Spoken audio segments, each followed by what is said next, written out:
One huge benefit to tidying up my home is that I've created time freedom. Time freedom is having the flexibility to spend my time the way I want. Instead of feeling the pressure to put my home in order wherever I look, I free myself up to prioritize other areas of my life, like rest, relationships, and hobbies.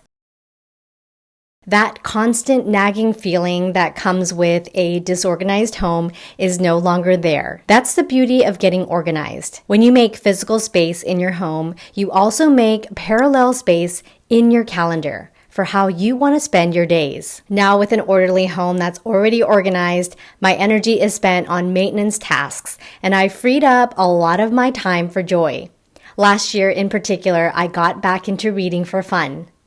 In 2024, I read 49 books, and if you're an avid reader or someone who's getting back into the hobby, in this video, I'm sharing my top reads overall.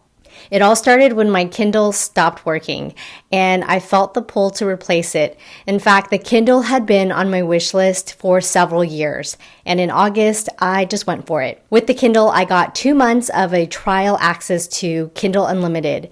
If you're not aware of what this is, it's a membership to access an entire library of digital books. I had never used it before, so I gave it a try. This isn't a sponsored video, but trying Kindle Unlimited made it easy to access a whole bunch of books I had never heard of, especially from popular authors. It's also why I was able to read so many books too. Another thing I started was setting up an account on Goodreads. It helped me keep track of all my books with ratings, with stats, and the ability to keep a list of my to-be-read books. Tracking is part of the fun too, because let's be honest, who doesn't love making progress towards a goal? Hello, dopamine. Across all 49 books, I had 3 5-star reads and 15 4-star reads. Here are my top 5 reads of 2024.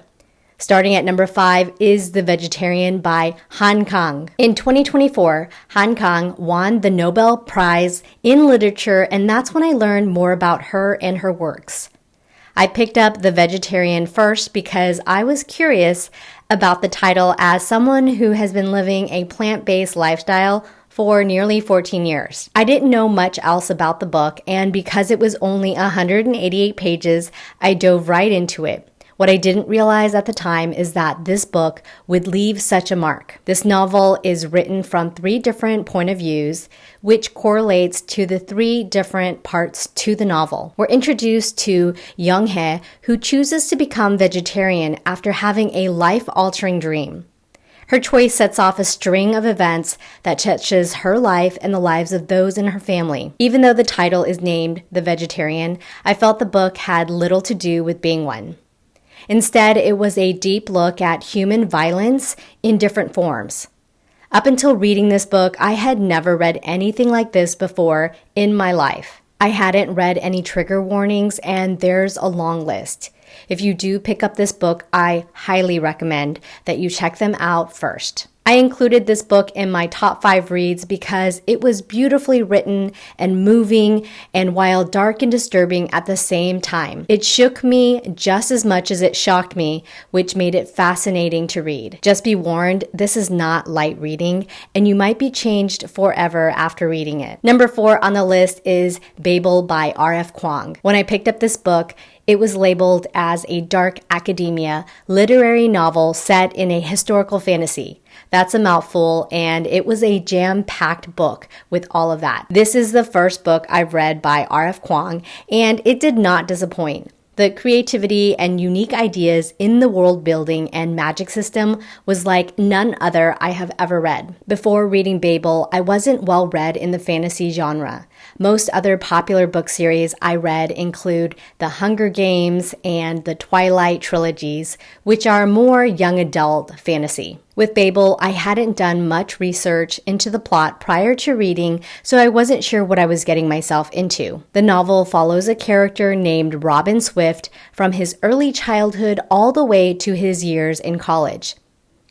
This book dives deep into language, colonization, racism, misogyny, and a whole lot of violence. I appreciated the intricacies of Kuang's writing, especially related to the breakdown of language and the evolution of translation across languages. This book was well researched and well thought out. Babel is not a mindless read. It talks about complex and heavy themes that absolutely left an indelible impression in my mind. Check the trigger warnings on this one too. Moving on to number 3 on the list. It's a Fire, Endless by Rebecca Ross. This happened to be the 4th book I read by Rebecca Ross, and all 4 are counted in the 49 books I read in 2024. A Fire Endless is the 2nd book in the Elements of Cadence duology series about a young man named Jack Tamerlane who travels from the east side of Cadence to the forbidden side, the west, entering the Brecon territory. This book picks up where the first book drops off, and it's full of multiple POVs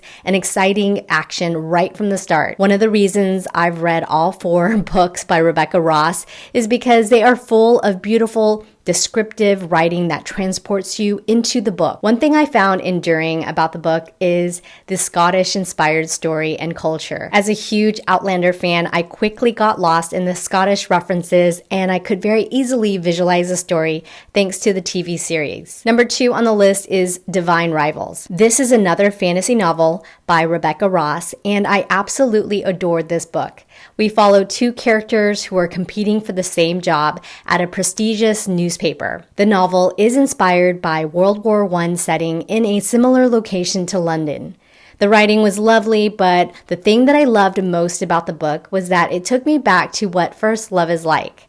I find myself kicking my feet and rooting for the development of the main characters. The fantasy world building was light in this book, taking a backseat to romance. Without spoiling the book, the best parts for me was the letter writing between the 2 main characters. It gave pen pal energy, and I ate it up. And the number 1 book I read last year is Pachinko by Min Jin Lee. I loved everything about this book.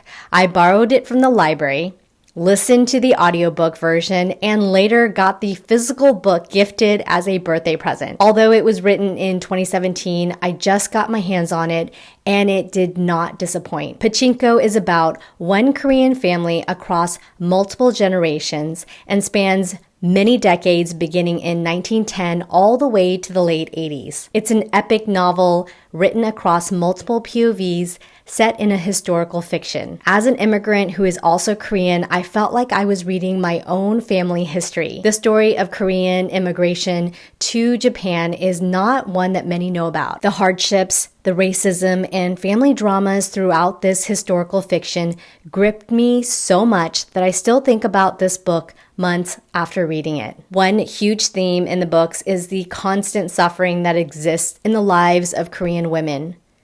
The unfolding of the story had me understanding my own family history on a deeper and more nuanced level. This book also had a lot of triggers, so check the warnings on this one too. That wraps up my list of 5 favorite books read in 2024. If you want ideas on how to organize your books, check out this video with several options to help. Also, let me know in the comments any books you recommend. I'm always adding to my TBR list. If you want more lifestyle videos like this, let me know that too. Thanks for watching.